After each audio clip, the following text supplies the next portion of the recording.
Hello అండి, welcome to La Excellence IAS academy. ఈరోజు మనం ఏప్రిల్ సెకండ్ వీక్లోని AP related regional current affairs గురించి డిస్కస్ చేద్దాము. ఇందులో కరెంట్ అఫైర్స్ ఫ్యాక్చువల్ డీటెయిల్స్తో పాటు మనము స్టాటిక్ కంటెంట్ని కూడా డిస్కస్ చేద్దాము అండి. సో దట్ ఒక టాపిక్ మీద మనకి హోలిస్టిక్ డిస్కషన్ అనేది కంప్లీట్ అవుతుంది. మన ఫస్ట్ ఆర్టికల్ చూడండి.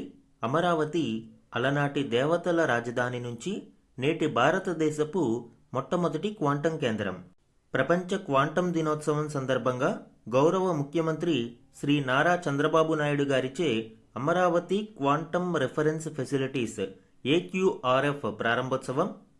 ఇందులో భాగంగా 2 ఏక్యూఆర్ఎం ఫెసిలిటీస్ని ఏర్పాటు చేయనున్నారు అండి. ఒకటి Amaravati quantum reference facility 1 SRM విశ్వవిద్యాలయం అమరావతిలో, దీనిని అమరావతి 1S అనే పేరుతో పిలుస్తారు. రెండవది Amaravati quantum reference facility 2 Medha towers గన్నవరంలో ఏర్పాటు చేయనున్నారు. ఇది Amaravati 1Q. Quantum hardware test బెడ్స్ని అమరావతిలో ఏర్పాటు చేస్తున్నారు. దీనికి సంబంధించిన కంప్లీట్ డీటెయిల్స్ క్లియర్ ఎక్స్ప్లెనేషన్తో మనము April first week AP current అఫైర్స్లో మనము డిస్కస్ చేయడం జరిగింది. ఇన్ కేసు మిస్ అయితే ఒకసారి ఆ క్లాస్ కూడా చూడండి. And coming to the topic, Amaravati quantum reference ఫెసిలిటీస్ని ఏర్పాటు చేయడం జరిగింది. India's first open access quantum hardware test beds. AQRF అంటే ఏంటి? ఈ అమరావతి క్వాంటమ్ రెఫరెన్స్ ఫెసిలిటీస్ అంటే open access platform for testing, validating and bench marking quantum components.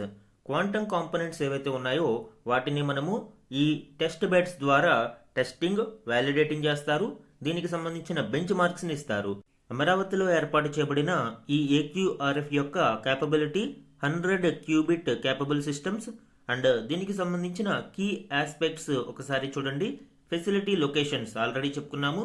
SRM యూనివర్సిటీలో Amaravati 1S సిస్టమ్ని, మేధా టవర్స్ గన్నవరంలో అమరావతి 1Q సిస్టమ్ని ఏర్పాటు చేస్తున్నారు. దీనికి సంబంధించిన కోర్ టెక్నాలజీని మనం చూస్తే ఇందులో సూపర్ కండక్టింగ్ క్యూబిట్స్ని ఉపయోగిస్తున్నారు. నియర్ అబ్జల్యూట్ జీరో అంటే -273 డిగ్రీస్ సెల్సియస్ దగ్గర వీటిని ఉపయోగిస్తున్నారు. Utilises superconducting qubits requiring extreme cooling. So అందుకే దీనిని నియర్ అబ్జల్యూట్ జీరో దగ్గర మనము వీటిని ఉపయోగిస్తూ ఉన్నాము. దీని యొక్క ప్రైమరీ ఫంక్షన్ ఏంటి అండి? Bench mark, validate, certify. So ఏవైతే ఈ క్వాంటమ్ కాంపోనెంట్స్ ఉన్నాయో వాటికి సంబంధించిన బెంచ్ మార్క్స్ని ఫిక్స్ చేయడం, వాటిని వ్యాలిడేట్ చేయడం అంటే ఆ బెంచ్ మార్క్స్కి తగినట్లు ఉన్నాయా లేదా, అండ్ వాటికి సంబంధించిన సర్టిఫికేషన్ని ఇవ్వడం. ఇలాంటి సర్టిఫికేషన్ కోసం మనము విదేశాలకు పంపిస్తూ ఉండడము అండ్ నెలల తరబడి వీటి కోసం మనము వేచి చూడడం జరుగుతూ ఉండేది. సో ఇప్పుడు భారతదేశంలోనే తొలిసారిగా స్వదేశీ పరిజ్ఞానంతో వీటిని రూపొందించడం జరిగింది. Especially quantum components like cables, amplifiers, control systems, hardware components మరియు క్వాంటమ్ ప్రాసెసర్స్, క్రయోజెనిక్ సిస్టమ్స్, వీటన్నిటికీ సంబంధించిన హార్డ్వేర్ వ్యాలిడేషన్, బెంచ్ మార్కింగ్ మరియు సర్టిఫికేషన్ అనేది ఇప్పుడు భారతదేశంలోనే నిర్వహించడానికి అవకాశం ఉంటుంది. తద్వారా మనకి సమయం ఆదా అవుతుంది అండ్ ఇండిజినస్ క్వాంటమ్ హార్డ్వేర్ని డెవలప్ చేయడానికి ఇది మరింత దోహదపడుతుంది. ఈ ఏక్యూఆర్ఎఫ్ క్వాంటమ్ హార్డ్వేర్ టెస్ట్ బెడ్ని మనము స్వదేశీయంగానే డెవలప్ చేసుకోవడం జరిగింది. ఇండిజినస్ ప్రాసెసర్స్, క్రయోజెనిక్ సిస్టమ్స్ ఇవన్నీ కూడా. అండ్ టీఐఎఫ్ఆర్, ఐఐఎస్సి, డిఆర్డిఓ ఈ సంస్థలు వీటిని సంయుక్తంగా అభివృద్ధి చేశాయి. అండ్ దీనికి మేజర్ హైలైట్ ఏంటి అంటే ఓపెన్ యాక్సెస్ స్ట్రక్చర్. రీసెర్చర్స్ కావచ్చు, స్టార్టప్స్ కావచ్చు, అకాడమిక్ ఇన్స్టిట్యూషన్స్ ఇవన్నీ ఈ క్వాంటమ్ హార్డ్వేర్ టెస్ట్ బెడ్ని ఓపెన్ యాక్సెస్గా వినియోగించుకోవచ్చు. దీని వలన bridges the gap between quantum research and commercialization. ప్రపంచవ్యాప్తంగా ఇటువంటి global quantum hardware test beds ఎక్కడ ఉన్నాయనేది చూస్తే క్యూస్కౌట్, శాండియా నేషనల్ ల్యాబొరేటరీస్, ఇది US department of energy sponsored ద్వారా అభివృద్ధి చేయబడింది.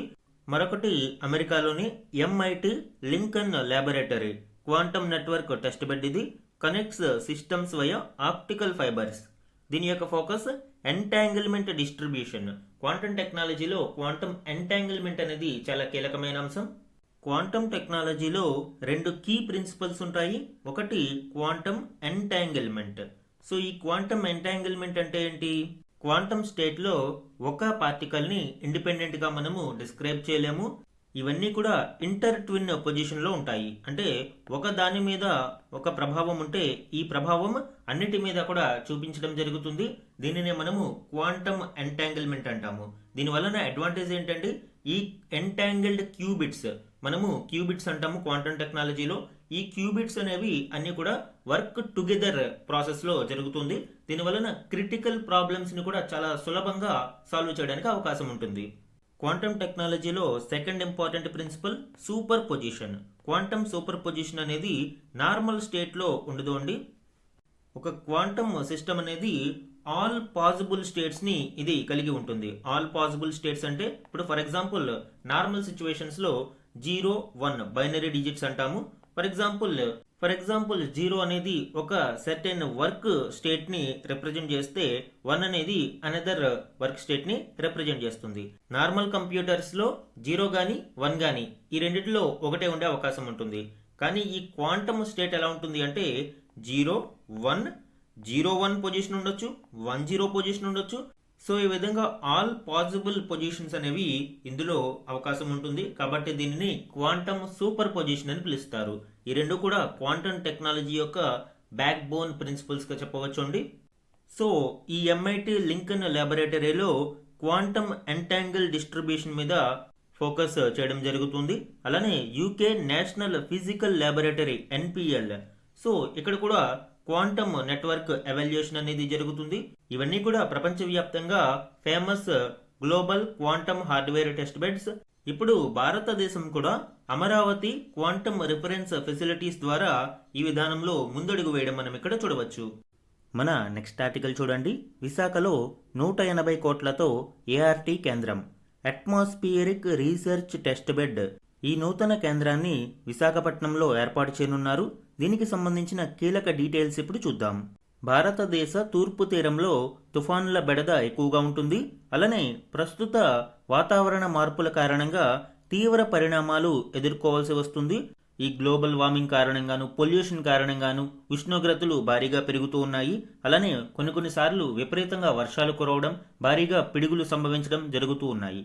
అందువలన వాతావరణంలో ఏ రకమైన మార్పుల వలన తీర ప్రాంతాలలో ఇవి సంభవిస్తున్నాయో తెలుసుకునేందుకు విశాఖ కేంద్రంగా మరింత విస్తృత పరిశోధనలకు సిద్ధమవుతున్నారు. ఇందుకోసం ఆంధ్ర యూనివర్సిటీలో ART అట్మాస్ఫియరిక్ రీసెర్చ్ టెస్ట్ బెడ్ను భూ విజ్ఞాన మంత్రిత్వ శాఖకు చెందిన ఇండియన్ ఇన్స్టిట్యూట్ ఆఫ్ ట్రాపికల్ మెటీరియలాజీ ఏర్పాటు చేసింది. మిషన్ మౌసంలో భాగంగా 180 కోట్లతో ఈ ప్రాజెక్టును చేపడుతూ ఉంది. దీని ద్వారా వాతావరణంలో రసాయనాల ప్రభావం, అవి ప్రజల ఆరోగ్యంపై చూపే ప్రభావాన్ని నిశితంగా పరిశోధిస్తారు. ఋతుపవనాల గమనం, మేఘాలు ఏర్పడే ప్రక్రియ, భూమి వేడెక్కడాన్ని అధ్యయనం చేస్తారు. దీని కొరకు అడ్వాన్స్డ్ ఇన్స్ట్రుమెంటేషన్ ని ఉపయోగిస్తున్నారు. సుమారు 30కి పైగా state of the art instruments ఉపయోగించనున్నారు. Especially Doppler radar, aerospace equipment, లైడార్తో పాటు భారతదేశంలోనే మొట్టమొదటి LTOF AMS అంటే long time of flight aerosol mass spectrometer దీనిని ఉపయోగించనున్నారు. ఇది సబ్ మైక్రాన్ పార్టికులేట్ మ్యాటర్ని కూడా రియల్ టైమ్ మెజర్ చేయడానికి ఉపయోగపడుతుంది. వాతావరణంలో ఏరోజోల్స్ అని ఉంటాయి. సాలిడ్ గానీ లిక్విడ్ పార్టికల్స్ గానీ ఉంటాయి. ఇవి న్యాచురల్ గాను ఉంటాయి లేదా హ్యూమన్ యాక్టివిటీ వలన ప్రొడ్యూస్ అయినవి ఉంటాయి. ఈ ఏరోజోల్స్ అనేవి సన్లైట్ ని అబ్జార్బ్ చేసుకుని క్లైమేట్ ని ప్రభావితం చేస్తూ ఉంటాయి. సో ఇలాంటి ఏరోజోల్స్ యొక్క స్పెసిఫిక్ కాంపోనెంట్స్ ని ఐడెంటిఫై చేయడం కోసం, వాటిని స్టడీ చేయడం కోసం ఈ long time of flight aerosol mass spectrometer ని ఫస్ట్ టైం భారతదేశంలో విశాఖపట్నం కేంద్రంగా ఏర్పాటు చేయనున్నారు. ఈ అట్మాస్ఫియరిక్ రీసెర్చ్ టెస్ట్ బెడ్ యొక్క ఫోకస్ మనం చూస్తే ఏరోజోల్ క్లౌడ్ ఇంటరాక్షన్స్, ఏరోజోల్స్ వలన క్లౌడ్స్ ఏ విధంగా ప్రభావితం అవుతాయనేది స్టడీ చేయనున్నారు. ఇప్పుడే మనం చెప్పుకున్నాము ఏరోజోల్స్ అంటే ఏంటి అండ్ ఏ ఎక్విప్మెంట్ దీని గురించి ఉపయోగించనున్నారు అని. అలానే natural disaster detection, intense rainfall కానీ, ఫ్లడ్స్ కానీ, హీట్ వేవ్ కానీ, సో ఇలాంటి వాటిని అధ్యయనం చేయడం కోసం ఈ సెంటర్ ఉపయోగపడుతుంది.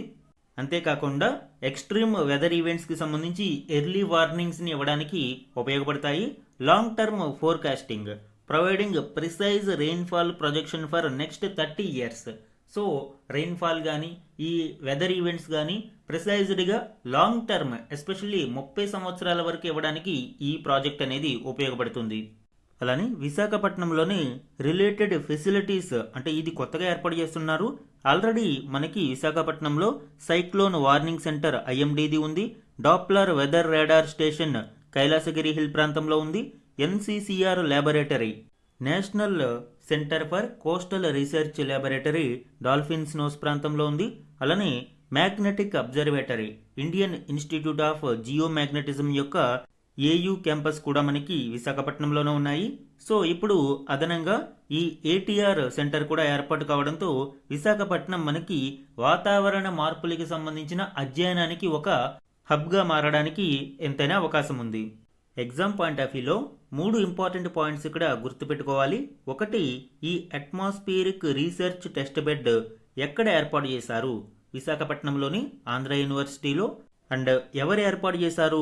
Indian institute of tropical meteorology, Pune సంస్థ. ఇది మినిస్ట్రీ ఆఫ్ ఎర్త్ సైన్స్కి సంబంధించినది. దీని యొక్క ఉద్దేశం ఏంటండి? తీర ప్రాంతాలలో వాతావరణ స్థితిగతులను అధ్యయనం చేసేందుకు దీనిని ఏర్పాటు చేయడం జరిగింది. అలానే ప్రాజెక్టు మౌసంలో భాగంగా దీనిని ఏర్పాటు చేశారు. అసలు ఈ ప్రాజెక్టు మౌసం యొక్క లక్ష్యం ఏంటి? ఈ ప్రాజెక్టు మౌసంని మినిస్ట్రీ ఆఫ్ ఎర్త్ సైన్సెస్ 2000 కోట్ల రూపాయల ఇనిషియేటివ్ అండి ఇది. దీనిని సెప్టెంబర్ 2024లో లాంచ్ చేశారు. దీని యొక్క ప్రధాన ఉద్దేశం ఏంటి అంటే 2026 నాటికి వెదర్ ఫోర్కాస్టింగ్లో అంటే వాతావరణ సూచనలు జారీ చేసే విషయాలలో రెవల్యూషన్ని తీసుకువచ్చి అక్యురసీ, ప్రిసైజ్డ్ వెదర్ ఫోర్కాస్టింగ్ని అందించాలనేది ఈ మిషన్ మౌసం యొక్క ప్రధాన ఉద్దేశ్యం. Artificial intelligence technology, high resolution models మరియు ఎక్స్పాండింగ్ రాడార్ నెట్వర్క్స్ ఇలాంటి వాటిని ఉపయోగించి ఎక్స్ట్రీమ్ వెదర్ ఈవెంట్స్ కావచ్చు, మాన్సూన్స్ కావచ్చు, సైక్లోన్స్ వీటన్నిటి యొక్క ప్రిసైజ్డ్ ప్రెడిక్షన్ అక్యురసీని అందించాలి అనేది ఈ ప్రాజెక్టు మౌసం యొక్క ప్రధాన లక్ష్యం. సో ఎగ్జామ్ పాయింట్ ఆఫ్ వ్యూలో ఇవన్నీ కూడా మనకి ఇంపార్టెంట్ అండి. మన నెక్స్ట్ ఆర్టికల్ చూడండి. అనకాపల్లిలో 8175 కోట్లతో లిథియం అయాన్ బ్యాటరీ పరిశ్రమ వారి ఎనర్జీ స్టోరేజ్ సిస్టమ్స్ ప్రైవేట్ లిమిటెడ్కు 300 ఎకరాల కేటాయింపు, 3000 మందికి ఉపాధి కల్పన లక్ష్యం. క్లీన్ ఎనర్జీని ప్రోత్సహించే దిశగా ఆంధ్రప్రదేశ్ మరొక ముందడుగు వేసింది. రాష్ట్రంలో మరొక భారీ పరిశ్రమ ఏర్పాటు కానుంది.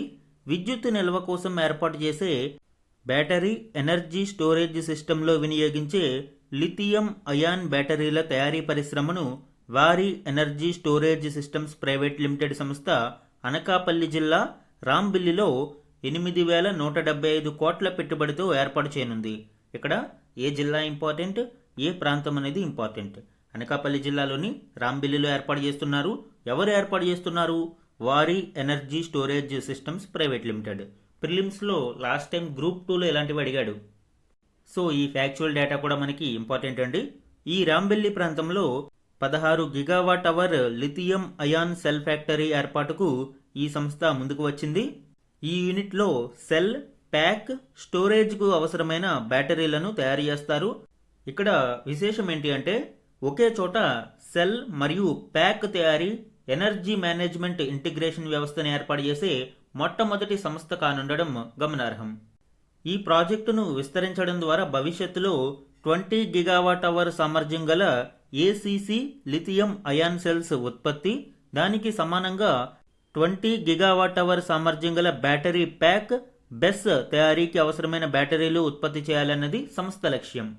సెల్ అంటే ఒక సింగిల్ యూనిట్, బ్యాటరీ ప్యాక్ అంటే ఈ సింగిల్ సెల్స్ని ఒక ప్యాక్ లాగా మల్టిపుల్ సెల్స్ని అసెంబ్లీ చేయడాన్ని మనము బ్యాటరీ ప్యాక్ అంటాము. సో ఇక్కడ సంస్థ బోత్ సెల్స్ని మరియు బ్యాటరీ ప్యాక్స్ని కూడా తయారు చేస్తుంది. ఈ కంటెక్స్ట్లో లిథియం అయాన్ బ్యాటరీకి సంబంధించిన మరిన్ని డీటెయిల్స్ చూడండి. High performance, light weight, rechargeable energy. ఇది ఏ విధంగా వర్క్ చేస్తుంది? ముందుగా దీని యొక్క కోర్ కాంపోనెంట్స్ చూడండి. ఇందులో క్యాథోడ్గా లిథియం మెటల్ ఆక్సైడ్స్ని ఉపయోగిస్తారు. ఈ క్యాథోడ్ నుంచే మనకి లిథియం అయాన్స్ అనేవి సప్లై అవుతాయి. ఇందులో యానోడ్గా గ్రాఫైట్ని ఉపయోగిస్తారు. ఇది చార్జ్డ్ స్టేట్స్లో లిథియం అయాన్స్ ఏవైతే ఉన్నాయో ఆ లిథియం అయాన్స్ని ఇక్కడ హోస్ట్ చేయడం జరుగుతుంది. మూడవది ఎలక్ట్రోలైట్. ఇందులో లిథియం సాల్ట్స్ ఇన్ సాల్వెంట్స్ని ఉపయోగిస్తారు medium for ion travel. So cathode నుంచి యానోడ్కి లిథియం అయాన్స్ ట్రావెల్ అవ్వడానికి ఈ ఎలక్ట్రోలైట్ అనేది కీలకంగా ఉపయోగపడుతుంది. Fourth one separator. ఇది యానోడ్ మరియు క్యాథోడ్ మధ్యలో ప్లేస్ చేస్తారు. ఇది ఒక థిన్ మరియు పోరస్ మెంబ్రెయిన్. ఈ పోరస్ మెంబ్రెయిన్ ద్వారా అయాన్స్ ట్రాన్స్పోర్ట్ అనేది జరుగుతుంది అండ్ ఇది ఎలక్ట్రికల్ ఇన్సులేటర్ గా ఉపయోగపడుతుంది. తద్వారా మనకి షార్ట్ సర్క్యూట్స్ లాంటి ప్రమాదాలు తప్పుతాయి. అలానే బ్యాటరీ సేఫ్టీ అనేది బాగుంటుంది. లిథియం అయాన్ బ్యాటరీ ఏ విధంగా వర్క్ అవుతుంది అనేది మనం చూద్దాము. డిశ్చార్జింగ్ అంటే బ్యాటరీని మనము ఉపయోగించుకునేటప్పుడు యానోడ్ నుంచి క్యాథోడ్కి లిథియం అయాన్స్ అనేవి మూవ్ అవుతాయి. యానోడ్ దగ్గర ఆక్సిడేషన్ ప్రాసెస్ అనేది జరుగుతుంది. ఈ ఆక్సిడేషన్ ప్రాసెస్లో ఈ లిథియం అయాన్స్ మూవ్ అవుతూ ఉన్నప్పుడు ఫ్రీ ఎలక్ట్రాన్స్ అనేవి ట్రావెల్ అవుతాయి. ఈ ఫ్రీ ఎలక్ట్రాన్స్నే మనము ఎక్స్టర్నల్ సర్క్యూట్కి కనెక్ట్ చేసుకుని ఛార్జింగ్ అనేది చేసుకుంటాము. ఇక్కడ క్యాథోడ్ వద్ద మనము రిడక్షన్ ప్రాసెస్ అనేది చూస్తాము. ఇక్కడ ఛార్జింగ్ ప్రాసెస్ ఏ విధంగా ఉంటుంది, ఇది రివర్స్ అవుతుంది. మనము ఎక్స్టర్నల్ సోర్స్ నుంచి ఈ బ్యాటరీకి ఛార్జ్ చేస్తున్నప్పుడు లిథియం అయాన్స్ అనేవి క్యాథోడ్ నుంచి యానోడ్ వైపు మూవ్ అవుతాయి. ఇక్కడ ఛార్జింగ్ అంటే మనము ఛార్జింగ్ పెట్టుకున్నప్పుడు కాదు, మనము బ్యాటరీకి ఛార్జ్ చేస్తున్నప్పుడు.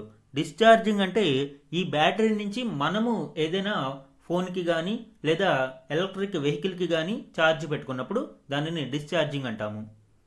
సో ఈ ఛార్జింగ్ ప్రాసెస్లో క్యాథోడ్ నుంచి లిథియం అయాన్స్ యానోడ్ వైపు మూవ్ అయ్యి ఇక్కడ స్టోర్ అవుతాయి అండ్ తిరిగి మనము ఉపయోగించుకున్నప్పుడు ఈ లిథియం అయాన్స్ అనేవి యానోడ్ నుంచి క్యాథోడ్కి వస్తాయి అండ్ ఈ ప్రాసెస్లో ఫ్రీ ఎలక్ట్రాన్స్ రిలీజ్ అవుతాయి. ఈ ఫ్రీ ఎలక్ట్రాన్స్ని ఎక్స్టర్నల్ సర్క్యూట్కి కనెక్ట్ చేసి మనము ఛార్జ్ అనేది చేసుకుంటాం. లిథియం అయాన్ బ్యాటరీస్లో కామన్ టైప్స్ అండ్ అప్లికేషన్స్ చూడండి. లిథియం కోబాల్ట్ ఆక్సైడ్ మనము high energy density especially mobile phones మరియు ల్యాప్టాప్స్ వంటి వాటిలో ఉపయోగిస్తాము. లిథియం ఐరన్ ఫాస్ఫేట్ని మనము ఈ లాంగ్ లైఫ్ స్పాన్ కొరకు ఎలక్ట్రిక్ వెహికల్స్, సోలార్ ప్యానల్స్ ఇలాంటి వాటిలో ఉపయోగిస్తాము. లిథియం నికెల్ మ్యాంగనీస్ కోబాల్ట్ని మనము బ్యాలెన్స్డ్ పవర్ అండ్ రేంజ్ కొరకు ఈ ఎలక్ట్రిక్ వెహికల్స్ అలాంటి వాటిలో ఉపయోగిస్తాము. లిథియం టైటానేట్ ఇది fast charge, extreme safe and lower capacity heavy industry కాంపోనెంట్స్కి కానీ ఈ ఏరోస్పేస్ యాక్టివిటీస్కి కానీ దీనిని ఉపయోగిస్తారు. సో ఇది లిథియం అయాన్ బ్యాటరీస్కి సంబంధించిన కీలక డీటెయిల్స్ అండి. ఈ పరిశ్రమను ఇప్పుడు అనకాపల్లి జిల్లాలోని రాంబెల్లి వద్ద ఏర్పాటు చేస్తున్నారు. మన నెక్స్ట్ ఆర్టికల్ చూడండి. రాష్ట్ర ఎన్నికల కమిషనర్గా అనిల్ చంద్ర పునేటా. ఈ ఆర్టికల్ ఏపీ స్టేట్ ఎలక్షన్ కమిషనర్గా విశ్రాంత ఐఏఎస్ అధికారి అనిల్ చంద్ర పునేటాను ప్రభుత్వం నియమించడం గురించి వివరిస్తుంది. ఈ మేరకు రాష్ట్ర పంచాయతీరాజ్ గ్రామీణాభివృద్ధి శాఖ శుక్రవారం ఉత్తర్వులు జారీ చేసింది. 2019 ఎన్నికలకు ముందు టీడీపీ హయాంలో రాష్ట్ర ప్రభుత్వ ప్రధాన కార్యదర్శిగా ఈయన పనిచేశారు అండ్ రాష్ట్ర ఎన్నికల కమిషనర్గా నీలం సాహ్ని 5 ఏళ్ల పదవీకాలం గత నెల 31తో ముగిసిన నేపథ్యంలో ఇప్పుడు నూతన ఎస్ఈసిగా పునేతాను నియమించారు. ఎగ్జామ్ పాయింట్ ఆఫ్ వ్యూలో ఈ పేరు ఇంపార్టెంట్ అండి. మనకి నూతన ఎస్ఈసి స్టేట్ ఎలక్షన్ కమిషనర్ ఎవరు అంటే అనిల్ చంద్ర పునేటా అండ్ ఈ కంటెక్స్ట్లోనే స్టేట్ ఎలక్షన్ కమిషనర్ యొక్క అపాయింట్మెంట్ మరియు tenure and conditions, removal process ఇవన్నీ చూద్దాం. స్టేట్ ఎలక్షన్ కమిషనర్ అనేది ఒక ఇండిపెండెంట్ కాన్స్టిట్యూషనల్ అథారిటీ. దీని యొక్క రోల్ ఏంటండి, responsible for local self government elections అంటే పంచాయతీరాజ్ మరియు మున్సిపల్ ఎలక్షన్స్ని కండక్ట్ చేయడానికి ఇది బాధ్యత వహిస్తుంది. ఎస్ఈసి యొక్క appointing authority governor of the state. అలానే క్వాలిఫికేషన్స్ మనం చూస్తే జనరల్గా స్టేట్ లాస్తో ఇది మారుతూ ఉంటుంది కానీ సీనియర్ సివిల్ సర్వెంట్స్ ఈ పదవిలో ఉంటారు. జనరల్గా principal secretary or above rank ఉన్న వాళ్ళు మాత్రమే స్టేట్ ఎలక్షన్ కమిషనర్గా అపాయింట్ చేయబడతారు. అలానే ఇండిపెండెన్స్ మనం ఇక్కడ చూస్తే ఖచ్చితంగా ఇండిపెండెంట్ పర్సన్నే ఎస్ఈసిగా నియమించాలి. గవర్నమెంట్ ఎంప్లాయీగా ఉంటూ ఎడిషనల్ ఛార్జ్గా ఈ స్టేట్ ఎలక్షన్ కమిషనర్గా నియమించబడకూడదు. కొన్నిసార్లు చూడండి ఫుల్ ఎడిషనల్ ఛార్జ్ అని ఒక ఐఏఎస్ ఆఫీసర్ని కానీ గవర్నమెంట్ ఎంప్లాయీని కానీ వేరొక పోస్ట్కి అపాయింట్ చేస్తారు. కానీ స్టేట్ ఎలక్షన్ కమిషనర్ని ఆ విధంగా ఎంపిక చేయకూడదు అని సుప్రీంకోర్టు రూలింగ్ ఉంది. అలానే టెన్యూర్ అండ్ కండిషన్స్ మనం ఇక్కడ చూస్తే 5 సంవత్సరాల వరకు పదవిలో ఉంటారు, లేదా 65 సంవత్సరాల వయసు వరకు పదవిలో ఉంటారు. Status equivalent to a judge of a high court, salary కానీ అలవెన్సెస్ కానీ. అలానే post retirement typically ineligible for reappointment to state election commissioner or any other state or central government office. So రీఅపాయింట్మెంట్కి ఇక్కడ అవకాశం ఉండదు. అలానే రిమూవల్ ప్రాసెస్ మనం ఇక్కడ చూస్తే not removed except in the same manner and grounds as a judge of a high court.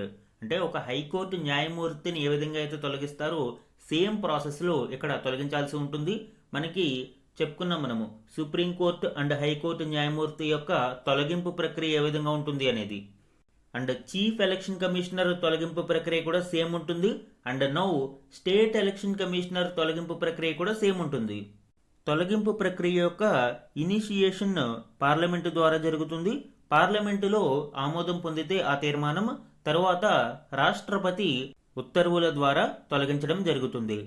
ఈ removal ప్రాసెస్కి సంబంధించి మనము రీసెంట్గా chief election commissioner Gyanesh Kumar గారి అభిశంసన ప్రక్రియలోను అండ్ అలహాబాద్ హైకోర్టు న్యాయమూర్తి యశ్వంత్ వర్మ గారి కేసులో కూడా మనము డిస్కస్ చేయడం జరిగింది. ఇన్ కేసు ఎవరైనా ఈ ప్రాసెస్ గురించి ఐడియా లేకుంటే మన ప్రీవియస్ క్లాసెస్ ఒకసారి రెఫర్ చేయండి. స్టేట్ ఎలక్షన్ కమిషనర్ యొక్క కీ రెస్పాన్సిబిలిటీస్ ఏంటి? Preparing electoral rolls, supervising electoral rolls for local body elections. ఈ స్థానిక సంస్థల ఎన్నికలకు సంబంధించిన ఓటర్ లిస్టులను ప్రచురించడం and conduct of elections, directing and controlling elections to panchayats under article 243K and municipalities under article 243ZA. అంటే స్థానిక సంస్థల ఎన్నికలను నిర్వహిస్తారు. అలానే delimitation of constituencies, carrying out delimitation for local bodies. Local బాడీస్కి సంబంధించిన డీలిమిటేషన్ కూడా ఈ స్టేట్ ఎలక్షన్ కమిషనర్ ఆధ్వర్యంలో జరుగుతుంది. సో ఇది స్టేట్ ఎలక్షన్ కమిషనర్కి సంబంధించిన ఇంపార్టెంట్ డీటెయిల్స్ అండి. ఏపీ నూతన స్టేట్ ఎలక్షన్ కమిషనర్గా అనిల్ చంద్ర పునేటా గారు నియమించబడ్డారు. ఇక్కడ పాలిటీలో ఇంకొక కీ పాయింట్ మనకి ఇంపార్టెంట్ అండి. స్టేట్ ఎలక్షన్ కమిషనర్ గవర్నర్ ద్వారా అపాయింట్ చేయబడతారు మరియు ప్రెసిడెంట్ ద్వారా రిమూవ్ చేయబడతారు. సో ఇదే ప్రాసెస్లో గవర్నర్ ద్వారా అపాయింట్ చేయబడి ప్రెసిడెంట్ ద్వారా రిమూవ్ చేయబడే అదర్ బాడీస్ కూడా మనం చూద్దాము. స్టేట్ ఎలక్షన్ కమిషనర్ ఒకళ్ళు, అలానే స్టేట్ పబ్లిక్ సర్వీస్ కమిషన్ యొక్క చైర్మన్ కానీ మరియు మెంబర్స్ కానీ సేమ్ గవర్నర్ ద్వారా అపాయింట్ చేయబడతారు. బట్ తొలగింపు మాత్రం రాష్ట్రపతి ఉత్తర్వుల మేరకు జరుగుతుంది. అలానే స్టేట్ హ్యూమన్ రైట్స్ కమిషన్కి సంబంధించి కూడా సేమ్ చైర్మన్ అండ్ మెంబర్స్ కూడా గవర్నర్ అపాయింట్ చేస్తే ప్రెసిడెంట్ ద్వారా తొలగించబడతారు. మన నెక్స్ట్ ఆర్టికల్ చూడండి. పంచాయతీ ఓటర్లు 2,89,10,279 మంది ఖరారు చేసిన రాష్ట్ర ఎన్నికల సంఘం. ఈ ఆర్టికల్ ఆంధ్రప్రదేశ్లో పంచాయతీ ఎన్నికలకు సంబంధించి ఓటర్ల జాబితాను తుది జాబితాను విడుదల చేయడం జరిగింది. ఇందులో పంచాయతీ ఓటర్ల సంఖ్యను రాష్ట్ర ఎన్నికల సంఘం ఖరారు చేసింది. దీనికి సంబంధించిన డీటెయిల్స్ ఇప్పుడు చూద్దాం. ఈ సంఖ్యను అఫీషియల్గా స్టేట్ ఎలక్షన్ కమిషన్ అనౌన్స్ చేయడం జరిగింది. టోటల్ పంచాయత్స్ అండి ఏపీలో మొత్తం 13,348 గ్రామ పంచాయతీలు ఉన్నాయి. ఇందులో కన్ఫర్మ్డ్ టోటల్ ఓటర్స్ 2,89,10,279 మంది. ఇందులో పురుషులు 1,42,30,926 మంది కాగా స్త్రీలు 1,46,77,882 మంది. అండ్ అదర్స్ అంటే థర్డ్ జెండర్ 1,471 మందిగా ఉన్నారు. అండ్ మనకి ఎర్లియర్ 2,89,07,633 మంది ఓటర్లు ఉన్నారని ప్రకటించిన లేటెస్ట్ ఎడిషన్స్లో భాగంగా 2,646 మందిని తుది జాబితాలో యాడ్ చేయడం జరిగింది. తద్వారా ఫైనల్ కన్ఫర్మ్డ్ డేటా 2,89,10,279 మందికి చేరింది. ఈ తుది జాబితాలోని సిగ్నిఫికెంట్ డెమోగ్రఫిక్ ఫైండింగ్స్ ని మనం చూస్తే పురుష ఓటర్లు కంటే మహిళా ఓటర్లు 4,46,956 మంది అధికంగా ఉన్నారు. అలానే ఈ తుది జాబితాలో 56 గ్రామ పంచాయతీలకు సంబంధించిన ఓటర్ల జాబితా పెండింగ్ లో ఉంది. కోర్టు కేసులు మరియు టెక్నికల్ డిలేస్ కారణంగా ఈ జాబితాలు ప్రచురితం కాలేదు. సో ఇది ఆంధ్రప్రదేశ్లో పంచాయతీ ఎన్నికలకు సంబంధించి మొత్తం పంచాయతీ ఓటర్ల సంఖ్య. మన నెక్స్ట్ ఆర్టికల్ చూడండి. ఆకాంక్షిత జిల్లాల ప్రగతిలో పార్వతీపురం మన్యం ప్రథమం. ఈ ఆర్టికల్ సెంట్రల్ గవర్నమెంట్ యొక్క one of the flagship program అయిన ఆస్పిరేషనల్ డిస్ట్రిక్ట్స్ ప్రోగ్రాంలో ఆంధ్రప్రదేశ్లోని పార్వతీపురం మన్యం జిల్లా ప్రథమ స్థానంలో నిలిచింది. దీనికి సంబంధించిన డీటెయిల్స్ ఇప్పుడు చూద్దాం. దేశంలోని 112 ఆకాంక్షిత జిల్లాలలో కేంద్ర ప్రభుత్వ సూచిత 5 లక్ష్యాలను అధిగమించి జాతీయ స్థాయిలో పార్వతీపురం మన్యం జిల్లా ప్రథమ స్థానంలో నిలిచినట్లు జిల్లా కలెక్టర్ తెలియజేశారు. నీతి ఆయోగ్ నిర్దేశించిన 5 థీమాటిక్ ఏరియాస్లో 100% లక్ష్యాలను పూర్తి చేసినందుకు ఇది సాధ్యమైంది అని ఆయన తెలిపారు. సో ఈ కంటెక్స్ట్లో అసలు ఈ ఆస్పిరేషనల్ డిస్ట్రిక్ట్స్ ప్రోగ్రామ్ అంటే ఏంటో అనేది చూద్దామండి. 2018 జనవరిలో నీతి ఆయోగ్ ఈ ప్రోగ్రామ్ని లాంచ్ చేసింది. దీని యొక్క ప్రధాన ఉద్దేశం ఏంటి? దేశంలో వెనకబడి ఉన్న 112 అండర్ డెవలప్డ్ జిల్లాలను అభివృద్ధి పదంలోకి తీసుకురావడం, సబ్కా సాత్ సబ్కా వికాస్ లక్ష్యాలను నెరవేర్చడం, అంటే ఇన్క్లూజివ్ గ్రోత్ కొరకు ఈ ప్రోగ్రామ్ అనేది డిజైన్ చేశారు. ఈ ప్రోగ్రామ్ యొక్క కోర్ స్ట్రాటజీ ఏంటి అండి? 3 C's మోడల్. ఇందులో మొదటి సి కన్వర్జెన్స్, అంటే integrating existing central and state schemes. అప్పటికే అందుబాటులో ఉన్న కేంద్ర మరియు రాష్ట్ర ప్రభుత్వ పథకాలను స్కాటర్గా కాకుండా అన్నిటినీ కూడా ఇంటిగ్రేట్ చేసి కన్వర్జ్ చేయడం, తద్వారా better approach and follow up అనేది ఉంటుంది. సో ట్రాన్స్పరెన్సీ అండ్ ఎఫెక్టివ్నెస్ అనేది పెరుగుతుంది. Second C collaboration, partnerships between central prabhari officers, state nodal officers, district collectors. So ఈ విధంగా కలెక్టివ్ ఎఫర్ట్స్తో కొలాబరేషన్ ద్వారా లక్ష్యాలను సాధించడం. మూడవ C competition, fostering competitive federalism via real time monitoring and ranking. So ఎప్పటికప్పుడు లక్ష్యాలను త్వరితగతిన పూర్తి చేయడము మరియు వాటికి సంబంధించిన ర్యాంకింగ్స్ను రియల్ టైమ్ మానిటర్ చేయడము, కాంపిటీషన్ని పెంపొందించడం. ఈ విధంగా 3C మోడల్లో మనము వీటిని చూడవచ్చు. 5 థీమాటిక్ ఏరియాస్ అండ్ వెయిటేజ్ ఇక్కడ చూద్దామండి. యాస్పిరేషనల్ డిస్ట్రిక్ట్స్ని ఇన్క్లూజివ్ గ్రోత్లోకి తీసుకురావడానికి 5 థీమాటిక్ ఏరియాస్ని మరియు వాటికి కొంత వెయిటేజ్ని కేటాయించారు. దీని ప్రకారం హెల్త్ అండ్ న్యూట్రిషన్కి 30% వెయిటేజ్ అనేది ఇచ్చారు. ఇందులో యాంటీనేటల్ కేర్, అంటే గర్భిణీ స్త్రీలకు అందించే సహాయము, ఇన్స్టిట్యూషనల్ డెలివరీస్, అంటే ఇంటి వద్ద కాకుండా హాస్పిటల్ వద్ద ప్రసవం జరిగే విధంగా చూడడము, అలానే ఇమ్యునైజేషన్, వ్యాక్సిన్ ప్రక్రియను మరింత అందరికీ అందుబాటులోకి తీసుకురావడం, అండ్ చైల్డ్ గ్రోత్, పిల్లల యొక్క ఆరోగ్యం మీద వారి సంరక్షణ మీద దృష్టి సారించడం. సో ఇది హెల్త్ అండ్ న్యూట్రిషన్ విభాగంలో. సెకండ్ థీమ్ ఎడ్యుకేషన్, దీనికి మరొక 30% వెయిటేజ్ ఇవ్వడం జరిగింది. ఇందులో learning outcomes, school infrastructure, transition rates, వీటన్నిటికీ కూడా మనకి వెయిటేజ్ ఇస్తారు. And third one agriculture and water resources. So వ్యవసాయం మరియు నీటి సంరక్షణకి సంబంధించి 20% వెయిటేజ్ ఉంటుంది. Crop yields, soil health cards, animal vaccination, irrigation coverage, ఇవన్నీ కూడా ఇందులో మనకి ప్రయారిటీ అంశాలుగా చూస్తారు. And next one financial inclusion and skill development, ఆర్థిక సమ్మిళితి మరియు నైపుణ్య అభివృద్ధికి సంబంధించి 10% వెయిటేజ్ ఇవ్వడం జరుగుతుంది. Especially Mudra loans, Jan Dhan అకౌంట్స్ని create చేయడము, యూత్ వొకేషనల్ ట్రైనింగ్స్ని ఇచ్చి స్కిల్స్ని పెంపొందించడం ఇందులో మనం చూడవచ్చు. లాస్ట్ థీమ్ బేసిక్ ఇన్ఫ్రాస్ట్రక్చర్, దీని కొరకు 10% వెయిటేజ్ ఇవ్వడం జరుగుతుంది. ఇందులో రోడ్ కనెక్టివిటీ కావచ్చు, house hold electricity, clean drinking water, individual toilets, ఇవన్నీ కూడా ఇటువంటి మౌలిక సదుపాయాల కల్పన కోసం మనము 10% వెయిటేజ్ని ఇవ్వడం జరుగుతుంది. సో ఈ విధంగా 5 థీమాటిక్ ఏరియాస్ మరియు వాటి వెయిటేజెస్ ద్వారా ఈ 112 వెనుకబడిన జిల్లాల యొక్క అభివృద్ధిని అంచనా వేస్తారు. అండ్ వీటికి సంబంధించిన ర్యాంకింగ్స్ అనేది ఇవ్వడం జరుగుతుంది. ఇటువంటి ర్యాంకింగ్లలో ఈ 5 థీమ్స్లోనూ కూడా 100కి 100% సాధించి ఆంధ్రప్రదేశ్లోని పార్వతీపురం మన్యం జిల్లా మొదటి స్థానంలో నిలవడం ఇప్పుడు విశేషం. అలానే దీనికి సంబంధించిన మానిటరింగ్ అండ్ ఇన్సెంటివ్స్ చూడండి. ఛాంపియన్స్ ఆఫ్ చేంజ్ డాష్బోర్డ్ అనేది ఉంటుంది for real time tracking using delta ranking measuring incremental progress. అంటే ఎప్పటికప్పుడు ఈ ప్రోగ్రెస్ని అంచనా వేయడం కోసం real time tracking and data అవైలబుల్గా ఉంటుంది. అలానే పెర్ఫార్మెన్స్ గ్రాంట్స్, అడిషనల్గా ఇక్కడ పెర్ఫార్మెన్స్ని బట్టి కూడా ఫండ్స్ని రిలీజ్ చేయడం జరుగుతుంది మరింత ప్రోత్సహించడానికి. అండ్ యాస్పిరేషనల్ బ్లాక్స్ ప్రోగ్రామ్ కేవలం డిస్ట్రిక్ట్స్కే పరిమితం కాకుండా 329 జిల్లాలలోని 500 వెనుకబడిన బ్లాక్స్ లేదా మండలాలను ఐడెంటిఫై చేయడం జరిగింది. వాటికి ఈ యాస్పిరేషనల్ బ్లాక్స్ ప్రోగ్రామ్ అని ఎక్స్పాండ్ చేయడం జరిగింది ఈ పథకాన్ని. సో ఈ పథకం యొక్క కీ అచీవ్మెంట్స్ మనం చూస్తే గ్లోబల్ రికగ్నిషన్, యునైటెడ్ నేషన్స్ యొక్క డెవలప్మెంట్ ప్రోగ్రామ్ ఈ ప్రోగ్రామ్ యొక్క సక్సెస్ని ప్రైజ్ చేయడం జరిగింది. అలానే సిగ్నిఫికెంట్ గెయిన్స్ని కూడా మనం చూడవచ్చు. ఈ జిల్లాలలో ఇంప్రూవ్డ్ మెటర్నల్ హెల్త్ అనేది స్పష్టంగా కనిపిస్తూ ఉంది. అలానే సౌభాగ్య స్కీమ్ ద్వారా ఎలక్ట్రిసిటీ అనేది చాలా ప్రాంతాలకు అందించడం జరిగింది.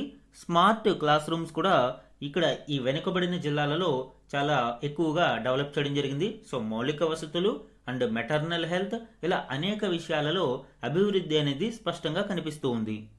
ఇది యాస్పిరేషనల్ డిస్ట్రిక్ట్స్ ప్రోగ్రామ్కి సంబంధించిన కీలక డీటెయిల్స్ అండి. ఏపీలోని పార్వతీపురం మన్యం అగ్రస్థానం పొందడం ఇక్కడ విశేషం.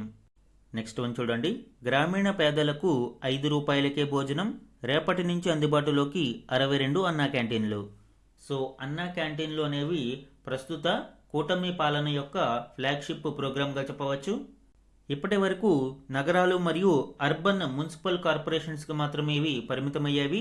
ఇప్పుడు గ్రామీణ ప్రాంతాలకి కూడా వీటిని క్రమంగా విస్తరిస్తూ ఉన్నారు. దీనికి సంబంధించిన డీటెయిల్స్ ఇప్పుడు చూద్దాం. నగరాలు పట్టణాలలో లక్షలాది మంది ఆకలి తీరుస్తున్న అన్నా క్యాంటీన్లు ఇప్పుడు గ్రామీణ ప్రాంతాలలోనూ అందుబాటులోకి రానున్నాయి. ఒకే రోజు సుమారు 62 క్యాంటీన్లను ప్రభుత్వం ప్రారంభించనుంది. ముఖ్యమంత్రి చంద్రబాబు నాయుడు గారు పల్నాడు జిల్లా ధరణికోటలో ఈ కార్యక్రమాన్ని ప్రారంభిస్తున్నారు. అండ్ ఇక్కడ ఈ ప్లేస్ ఇంపార్టెంట్ అండి. సో మేబీ ఇలా కూడా అడగవచ్చు, గ్రామీణ ప్రాంతంలోని అన్నా క్యాంటీన్ల విస్తరణ పథకాన్ని చంద్రబాబు గారు ఎక్కడి నుంచి ప్రారంభించారో అని అడిగే అవకాశం ఉంటుంది. కాబట్టి పల్నాడు జిల్లా ధరణికోట నుండి దీనిని ప్రారంభించనున్నారు. ప్రస్తుతం పురా నగరపాలక సంస్థలలో 207 అన్నా క్యాంటీన్లు పనిచేస్తూ ఉండగా ఇప్పుడు ఈ 62 అన్నా క్యాంటీన్లు అందుబాటులోకి రావడంతో ఇవి 269కి పెరగనున్నాయి. ఈ అన్నా క్యాంటీన్లకు సంబంధించిన మరిన్ని డీటెయిల్స్ చూడండి. ఏపీ గవర్నమెంట్ యొక్క ఫ్లాగ్షిప్ ఇనిషియేటివ్ ఇది 5 రూపాయలకే 3 పూటల బ్రేక్ఫాస్ట్, లంచ్, డిన్నర్ని కూడా ప్రొవైడ్ చేస్తుంది. లేటెస్ట్ అప్డేట్స్ ప్రకారం ప్రస్తుతం 269 క్యాంటీన్లు, ఇందులో 207 అర్బన్ మున్సిపల్ కార్పొరేషన్స్లో ఉండగా 62 రూరల్ ప్రాంతంలో ఉన్నాయి. టోటల్ 269 క్యాంటీన్స్ ఆపరేషన్లోకి రానున్నాయి. ఈ క్యాంటీన్ల ద్వారా డైలీ ఇంపాక్ట్ మనం చూస్తే సుమారు 2.10 లక్షల మంది ప్రతిరోజు ఈ క్యాంటీన్ల ద్వారా లబ్ధి పొందుతూ ఉన్నారు. దీని కొరకు గవర్నమెంట్ లాస్ట్ 21 మంత్స్లో సుమారు 243 కోట్ల రూపాయలను ఖర్చు చేయడం జరిగింది for maintaining quality and affordability for all. So ఇది అన్నా క్యాంటీన్లకు సంబంధించిన కీలక డీటెయిల్స్ అండి. మన నెక్స్ట్ ఆర్టికల్ చూడండి. 5 నగరాలలో కంప్రెస్డ్ గ్యాస్ ప్లాంట్లు, 59.63 కోట్లతో ప్రణాళిక, వంట గ్యాస్ కొరతకు ప్రత్యామ్నాయ ఏర్పాట్లు, తొలి దశలో హోటళ్లకు సరఫరా. ఇటీవల యుఎస్ ఇరాన్ వార్ నేపథ్యంలో గ్యాస్ కొరత అనేది కొంత ఏర్పడే అవకాశం ఉంది అని ఆందోళన వ్యక్తమైంది. ఈ నేపథ్యంలోనే పూర్తిగా ఎల్పీజీ మీద డిపెండ్ అవ్వకుండా ప్రత్యామ్నాయ ఏర్పాట్లు జరుగుతూ ఉన్నాయి. అందులో భాగంగా ఆంధ్రప్రదేశ్లోని 5 నగరాలలో కంప్రెస్డ్ గ్యాస్ ప్లాంట్లను ఏర్పాటు చేయనున్నారు. వీటి వలన అడ్వాంటేజ్ ఏంటండి? నగరాలలో వ్యర్థాల సమస్యకు పరిష్కారం, డంపింగ్ యార్డులకు చెత్త తరలించే పరిస్థితి తగ్గించడం, ఎల్పీజీ వినియోగాన్ని తగ్గించడం, తద్వారా ఎల్పీజీ దిగుమతుల మీద ఆధారపడడం మనము తగ్గించగలుగుతాము. సతత్ పథకం కింద కేంద్రం యొక్క నిధులను సద్వినియోగం చేసుకోవడం. ఈ సతత్ పథకం అంటే ఏంటి అండి? సతత్ దీని యొక్క అబ్రివేషన్ ఏంటి అంటే sustainable alternative towards affordable transportation. 2018లో దీనిని తీసుకురావడం జరిగింది. దీని ప్రకారం భారతదేశంలో కంప్రెస్డ్ బయోగ్యాస్ ప్లాంట్స్ని ఏర్పాటు చేసి క్లీన్ ఎనర్జీ వైపు ప్రోత్సహించడం. వీటి ద్వారా agriculture waste or municipal waste నుంచి కంప్రెస్డ్ బయోగ్యాస్ని జనరేట్ చేయవచ్చు. తద్వారా ఇటు ఈ సమస్యకు పరిష్కారం దొరుకుతుంది, అలానే ఆల్టర్నేటివ్ ఫ్యూయల్ లభించడం ద్వారా న్యాచురల్ గ్యాస్ మీద, ఎల్పీజీ మీద డిపెండ్ అవ్వాల్సిన పరిస్థితి కూడా తగ్గుతుంది. సో ఈ ప్లాంట్ల ఏర్పాటు కొరకు ఏపీలో 5 నగరాలను ఎంపిక చేశారు. ఒంగోలు, నెల్లూరు, రాజమహేంద్రవరం, గుంటూరు, విజయవాడలలో వీటిని ఏర్పాటు చేయనున్నారు. వీటి యొక్క టోటల్ కాస్ట్ 59.63 కోట్లు కాగా ఇందులో కేంద్ర ప్రభుత్వం యొక్క గ్రాంట్ 12.50 కోట్లుగా ఉంది. ఇక రాష్ట్ర ప్రభుత్వం యొక్క గ్రాంట్ 8.30 కోట్లను సమకూర్చనుంది. పుర నగరపాలక సంస్థలు 17 కోట్లు అందిస్తాయి. మిగిలిన 21.83 కోట్లు ప్లాంట్ ఏర్పాటుకు ముందుకొచ్చిన ప్రైవేటు సంస్థలు పెట్టనున్నాయి. సో ఈ విధంగా ఇది పబ్లిక్ ప్రైవేట్ పార్ట్నర్షిప్ ద్వారా ఏర్పాటు చేయనున్నారు. ఒక్కో ప్లాంట్కు రోజుకు 25 టన్నుల పొడి చెత్త అవసరమవుతుంది. సో 5 ప్లాంట్లకు కలిపి 125 టన్నుల వ్యర్థాలు అవసరమవుతాయి. సో ఈ విధంగా రోజుకు 125 టన్నుల వ్యర్థాలను వినియోగించి బయోగ్యాస్ ఉత్పత్తి చేయడం వలన ఇటు నగరాలలో ఈ వ్యర్థాల యొక్క నిర్వహణ భారం తగ్గుతుంది. అలానే బయోగ్యాస్ ప్రొడక్షన్ కూడా లాభం చేకూరుస్తుంది. ఇక దేశవ్యాప్తంగా ఇటువంటి ప్లాంట్స్ 132 ఉండగా 120 టన్నుల గ్యాస్ వీటి ద్వారా ఉత్పత్తి చేస్తూ ఉన్నారు. ఏపీలో కూడా దశల వారీగా వీటిని పెంచాలి అని ప్రభుత్వం భావిస్తుంది. సో ఇది ఆంధ్రప్రదేశ్లో కంప్రెస్డ్ గ్యాస్ ప్లాంట్ల యొక్క ఏర్పాటుకు సంబంధించిన కీలక డీటెయిల్స్. మన నెక్స్ట్ ఆర్టికల్ చూడండి. కోటను రక్షించే కందకం. కోట సమీపంలో బయటపడిన పురాతన కందకం. సో ఇది ఇటీవల వైఎస్ఆర్ కడప జిల్లా వెల్లిదండ్ల పాలెగాల కోట సమీపంలో వెలుగు చూసిన పురాతన కందకం గురించి వివరిస్తుంది. ఇందులోని కీ పాయింట్స్ చూడండి. క్రీస్తు శకం 1700 ప్రాంతంలో పాలెగాళ్లు గ్రామ నడిబొడ్డున 20 అడుగుల ఎత్తులో కోటను నిర్మించుకుని అందులో నివసించేవారు. కోటపై శత్రువులు దాడి చేస్తే అందులో దాక్కుని పోరాడేవారు. ఆహార ధాన్యాలు, ఆభరణాలు వంటి వాటిని కూడా అందులోనే దాచుకునేవారు. సుమారు 15 అడుగుల లోతు వరకు తవ్వి లోపల చుట్టూ మట్టితో ఈ కందకాన్ని చదును చేశారు. దీనిపైన ఇప్పుడు బండలు కుంగిపోవడంతో ఇది బయటపడింది. దీని యొక్క అడ్వాంటేజ్ ఏంటి అండి, ఈ కోట చుట్టూ ఉండే కందకాలు అనేవి న్యాచురల్ బ్యారియర్స్ లాగా ఉపయోగపడతాయి. ఎప్పుడైతే ఈ కందకాలను దాటి రావాల్సి వస్తుందో ఇందులో ఎక్కువగా నీరు ఉంటుంది అండి. వాటర్ మూవ్మెంట్ వలన ఇక్కడ స్లోగా వాటిని దాటి రావాల్సి వస్తుంది. సో ఎనిమీని ఈజీగా టార్గెట్ చేస్తూ ఉంటారు. కోట మీద నుంచి వాళ్ళు ఎత్తు ఎక్కువగా ఉన్న ప్రాంతంలో ఉండి ఇక్కడ కింద కందకం నుంచి దాటి వస్తున్న ఎనిమీస్ని ఈజీగా టార్గెట్ చేయడానికి అవకాశం ఉంటుంది. అందుకే ఇది ఒక పవర్ఫుల్ డిఫెన్స్ లేయర్ లాగా ఉపయోగపడుతుంది. దానితో పాటు ఇది సస్టైనబుల్ వాటర్ సప్లై కొరకు ఎకో ఫ్రెండ్లీ హ్యాబిటాట్స్ లాగా కూడా ఇక్కడ ఉపయోగపడుతుంది. సో ఒక మల్టీపర్పస్ లాగా వీటిని మనం చూడవచ్చు. ఇటువంటి కందకం ఇప్పుడు వైఎస్ఆర్ కడప జిల్లా వెల్లిదండ్ల పాలెగాల కోట సమీపంలో బయటపడింది. ఇవి ఏప్రిల్ 2nd వీక్లోని ఈనాడు న్యూస్ పేపర్కి సంబంధించిన important AP regional current affairs అండి. Thank you for watching.